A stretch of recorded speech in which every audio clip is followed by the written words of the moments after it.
کہا یہ جا رہا ہے کہ مختلف شہروں میں اسکول کھولے تو گئے لیکن وہاں بچیوں کو اسکول جانے کی اجازت نہیں دی جا رہی۔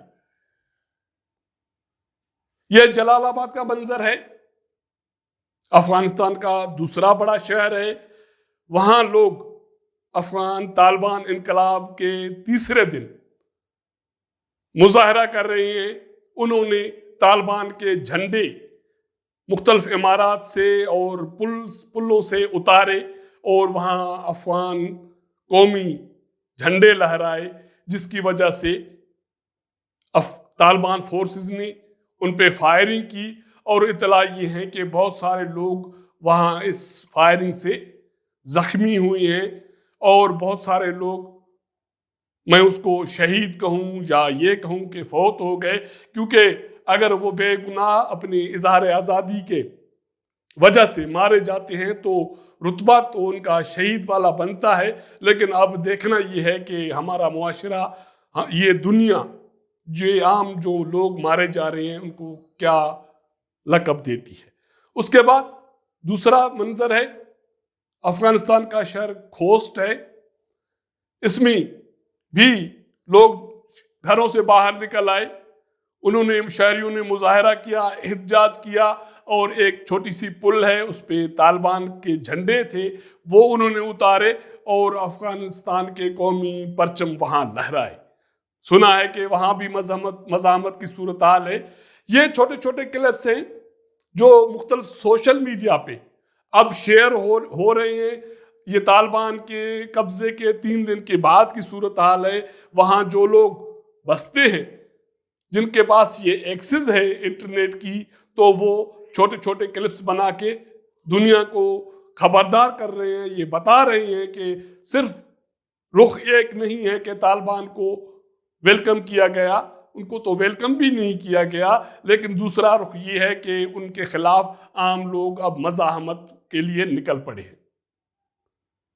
اس کے بعد ایک دوسرا منظر ہے، وہ بھی میں آپ کو دکھا رہا ہوں۔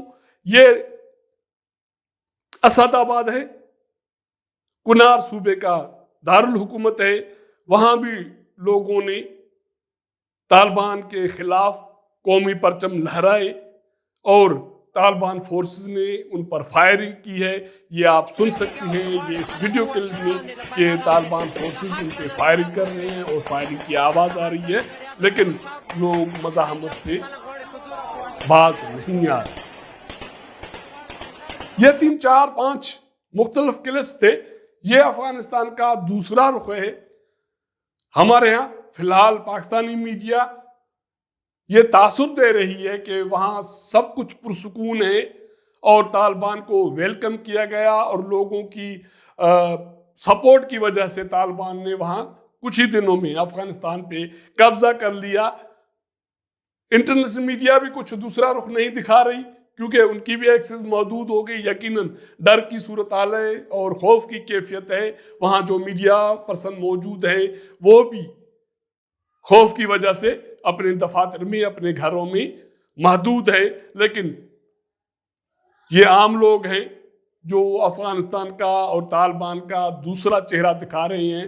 تو اس لیے یہ ضروری ہے کہ پاکستانیوں کو بھی کسی جلد بازی کرنے کے بجائے صبر کا اور تحمل کا دامن تھام لینا چاہیے، اور یہ جو خوشی میں حکمران جماعت کے لوگ اور باقی مذہبی جماعتوں کے لوگ پھولے نہیں سما رہے ہیں، ان کو یاد رکھنا چاہیے کہ طالبان کا ایک دور پہلے بھی آیا تھا، اس کے بعد اب طالبان کا دوسرا دور ہے، تبدیلی کا دعویٰ ہے۔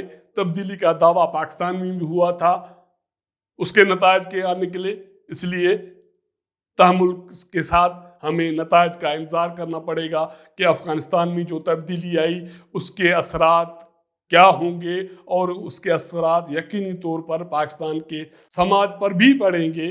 تو اس لیے دیکھنا یہ ہے کہ اپنے لوگوں کو کس طرح محفوظ کر کے کسی بھی انتہا پسندی سے بچایا جائے، جس کے لیے ابھی سے تیاری کرنا بہت ضروری ہے۔ اگر ہمارا یہ ویلاگ آپ کو پسند آئے تو اپنے دوستوں کے ساتھ شیئر کیجیے گا۔ اپنا فیڈ بیک ہمیں دیجیے گا. ہم کوشش کریں گے کہ افغانستان صورتحال ہو یا پاکستان کی صورتحال، روایت سے ہٹ کر جو چیزیں ہمارے علم میں آئیں آپ کے ساتھ شیئر کریں. تو آپ کے ساتھ ملاقات کریں گے اگلے پروگرام میں. تب تک اجازت دیجیے گا. اللہ حافظ.